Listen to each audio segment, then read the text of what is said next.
আসসালামু আলাইকুম বন্ধুরা, কেমন আছেন? আশা করি ভালো আছেন। নতুন আরেকটি ব্লগ ভিডিওতে আপনাদেরকে স্বাগতম জানাচ্ছি। আমি রবিন আছি আপনাদের সাথে, আর আপনারা দেখছেন আমার ইউটিউব চ্যানেল রবিন রনি। তো বন্ধুরা, আজকে আপনাদেরকে দেখাবো একটি উট পাখির বাসা, মানে খাঁচায় কীভাবে একটা উট পাখি লালন পালন করা হয়। এই ভিডিওটার সাথে থাকুন। আর ভিডিওটি ভালো লেগে থাকলে অবশ্যই চ্যানেলটিকে সাবস্ক্রাইব করে দিতে বলবেন না। যেহেতু আমি কাজে আছি এখন, রাত্র অনেকটা, কারণ আমার কাজের শেষ করার পর আমি ভিডিও করতে আসছি প্রায় রাতের 1টা বাজে। এই সময় আপনাদের সাথে ভিডিও তুলে ধরছি। তো চলুন আপনাদেরকে উট পাখি খামারটা দেখাই, বা উট পাখি কীভাবে লালন পালন করে আমি ওই জিনিসটাকে আপনাদেরকে সামনে তুলে দেবি। তো চলুন ভিডিওটি শুরু করি। আপনারা দেখতে পাচ্ছেন বিশাল আকার একটি উট পাখি কিন্তু আমার সামনে রয়েছে। এটি দেখুন, এটা মাথাটা কত বড়, যার নাম এটা উট পাখি, এবং এটার খাঁচার দূরত্বটা দেখুন কত লম্বা। এই দেখুন স্টিলগুলো কিন্তু এ পর্যন্ত, যদি সে অ্যাটাক না করতে পারে কাউকে, যেহেতু এটা চিড়িয়াখানা। এই যে দেখুন, আমার মোবাইলে ফুল কিন্তু আসতেছে না উট পাখিটা, আমি একটু দূরের থেকে দেখাবার চেষ্টা করি। হ্যাঁ, আপনারা তো সহজে দেখতে পাবেন। এই যে দেখুন, দূরের থেকে আমি দেখাবার চেষ্টা করতেছি। এই সে উট পাখি, দেখুন এর পাগুলা, বাইরে পাই মনে হচ্ছে একটা কি বলবো, একটা গরুর পায়ের মতন দেখতে। তার নখগুলা দেখুন, পায়ের নখগুলা, সে কীভাবে ছুটতেছে দেখুন। সে যদি পারতো আমাকে, দেখুন সে কিন্তু আমাকে অ্যাটাকও করতে পারতো, সে আমার দিকে কিন্তু ঘুরতেছে।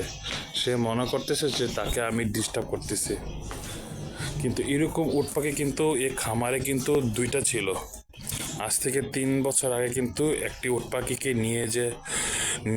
নিয়ে গেছিল কোনো একটা কারণে। সরকার থেকে অনুমতি না ছিল না, এখন বর্তমানে কিন্তু অনুমতি ছিল, তাই ওই উট পাখিটা কিন্তু আনা হয়েছে। আপনার প্রায় 1 বছর হয়েছে। যেহেতু চিড়িয়াখানা অনেক নিয়মকানুন থাকে সরকার থেকে, তো আমরা এই উট পাখিটাকে এখন লাইসেন্স করা, কিন্তু এই উট পাখিগুলো এখন এই খামারের দিকে বা একটা চিড়িয়াখানার দিকে বলতে পারেন। আমি এটা থেকে একটু দূরে থাকার চেষ্টা করব। এই উট পাখি কিন্তু অনেক জোরে দৌড়াতে পারে। যারা ডিসকভারি চ্যানেল দেখেন বা অন্যান্য চ্যানেলে দেখতে পারেন যে এদের দৌড় কতটুকু, মানে এরা কিন্তু একটা চিতাবাঘের মতন দৌড়াতে পারে। সোজা কথায় তাদের খাওয়া দাওয়া কিন্তু যারা দেওয়া হয়, তারা কিন্তু অনেক রিস্কে তাদের খাওয়া দাওয়া দেওয়া হয়। অন্য খাঁচার ভিতরে দেখতেছেন, ওই খাঁচাটা আমি পরবর্তীতে আপনাদেরকে ক্লিয়ার করব। আপনার এই জিনিসটা দেখুন আগে। এই দেখুন, তার পাখনা কিন্তু ডলছে। সে কিন্তু আমাকে অ্যাটাক করতে প্রস্তুত, কিন্তু আমি তাকে সে কিন্তু চাইলেও আমাকে অ্যাটাক করতে পারবে না, কারণ তার উচ্চতা অনুসারে কিন্তু এই জায়গায় গ্রিল দেওয়া আছে। তার পাগুলো দেখুন, আমি যত সামনে যাই তার মাথা কিন্তু ততই আমার দিকে করার চেষ্টা করতেছে। এই যে দেখুন সাপের মতন কিন্তু সে ছুবল মারবে এরকমভাবে কিন্তু সে আমার দিকে আসতেছে।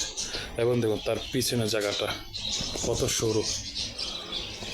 আমি কিন্তু চাইলে মোবাইল খাঁচার ভিতরে ঢুকাতে পারতাম, কিন্তু আমি যেতে পারবো না, কারণ এতটা রিস্ক আমি নিতে চাই না।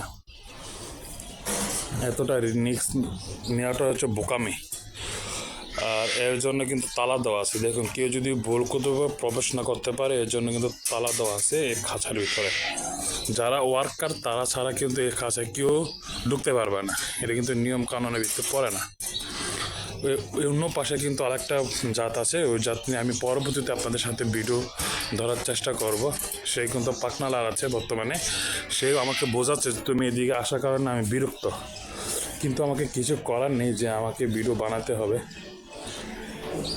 দেখুন তাদের মাথাটা কীরকম, সেখান তার পিঠ চলকাচ্ছে।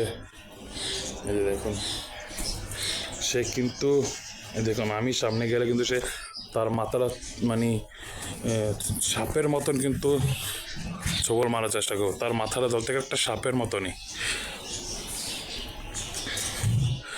তার কীভাবে তার শরীরকে পরিষ্কার করছে দেখুন। এটাই কিন্তু উট পাখি, বিশাল বড় একটা উট পাখি। আর বন্ধুরা, যদি ভিডিওটি ভালো লেগে থাকে অবশ্যই চ্যানেলটিকে সাবস্ক্রাইব করে দেবেন, কারণ আপনারা যদি একটি লাইক একটি কমেন্ট করেন পরবর্তীতে কিন্তু আমাকে ভিডিও বানাতে আরও উৎসাহ জাগে। তো বন্ধুরা, আজ এই পর্যন্ত ভিডিওটি ভালো লেগে থাকলে অবশ্যই চ্যানেলটিকে সাবস্ক্রাইব করে দেবেন। ধন্যবাদ সবাইকে।